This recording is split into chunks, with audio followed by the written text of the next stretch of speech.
The Mavs just lost the conference finals to the Warriors in just 5 games. And that's despite Luka averaging 32 a game in the series. Now, the Mavericks started as a 4 seed, really without much expectations, and found themselves in the Western Conference Finals after beating a great Suns team in the second round. And I have to say, despite the quick series against Golden State, this playoff run by Luka Doncic has completely changed the way that I've thought about him, and he's currently doing something that puts him in rarefied air and amongst the greatest players of all time.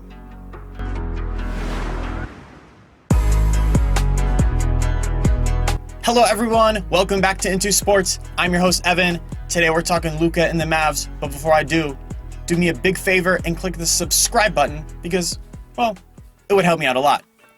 Anyways, over the past decade, we've had 2 dynasties, the Spurs and the Warriors. Now, what do they have in common? Well, they had by far the best ball movement and cutting in the league. They not only had great players, but they had a great system. We've also seen a trend of the Big Three, with teams like the Miami Heat, with LeBron, Wade, and Bosh. A team like Golden State, with Clay, Steph, Draymond, at one point even Kevin Durant. And even recently, teams like the Clippers and the Lakers have featured incredible duos. But the Mavericks, in the second round, beat a 64-win Suns team without really any cutting or off-ball movement. They beat the Suns with one guy initiating everything, essentially playing iso ball, and then either shooting it himself or kicking to the three-point line. That guy being Luka Doncic. The Suns had both a great system with ball movement, and they had a dynamic duo. 2 core aspects of a championship team. But it wasn't enough, because one guy became so great that he could almost individually take down a great team. In fact, I can't remember a team being so reliant on a single player since the Cavs with LeBron James. LeBron took the Cavs to the finals just year after year, despite not being surrounded with another all-star teammate after Kyrie Irving left. Well, I think we're seeing shades of LeBron right now in Luka Doncic. Because much like the Cavs of years past, the Mavericks don't have another all-star on the roster. Their next best player is Jalen Brunson, and then after that it's probably Spencer Dinwiddie. Yet, despite the lack of surrounding talent, both LeBron and Luka willed their teams deep into the playoffs. They drove to the basket and finished through contact, and then they kicked to their shooters on the perimeter. Yet, neither LeBron without Kyrie nor Luka this season could get past Golden State. And you can't knock them for that.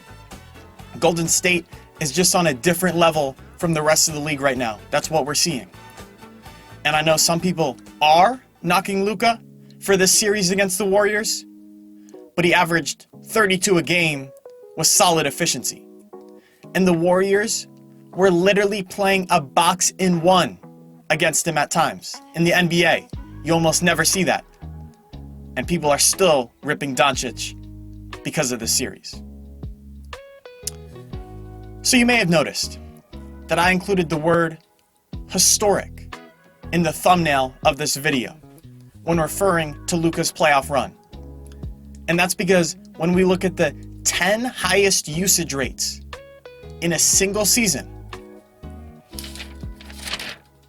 first round exit, second round exit, first round exit, missed the playoffs, first round exit, second round exit, conference finals, second round exit, first round exit.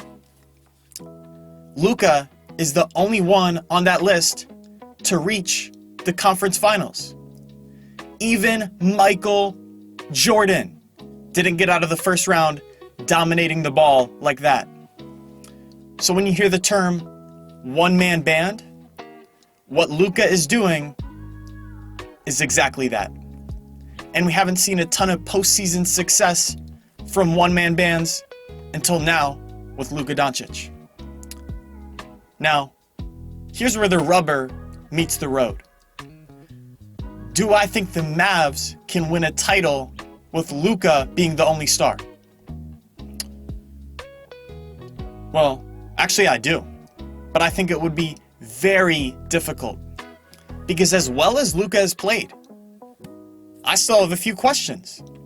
Because if we go back to the usage rate list for a second, to find the first championship winning season, you have to scroll all the way down to number 39 and Michael Jordan in the 92-93 season.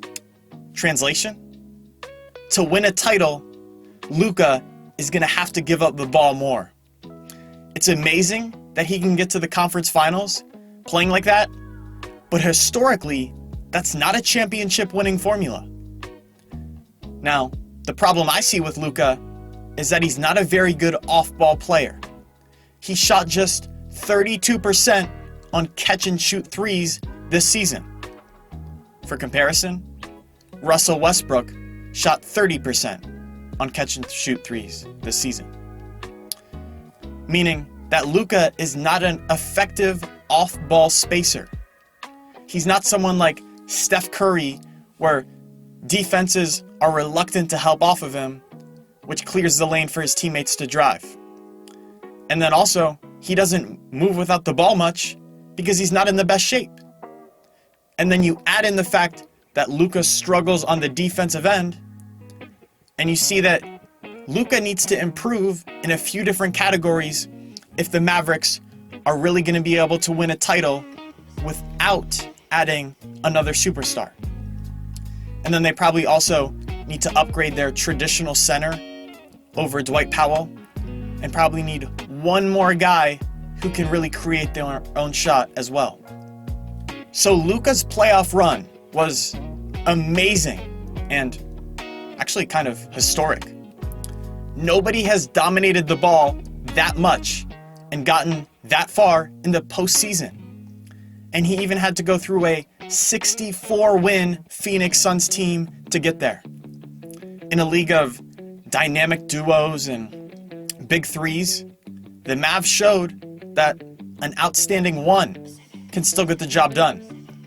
And frankly, it was, dare I say, LeBron-esque. But much like LeBron made big improvements to his game every offseason, Luka still needs to improve himself. And the Mavs need to fine-tune the roster a little bit if they're going to be real threats to bring a championship back to Dallas.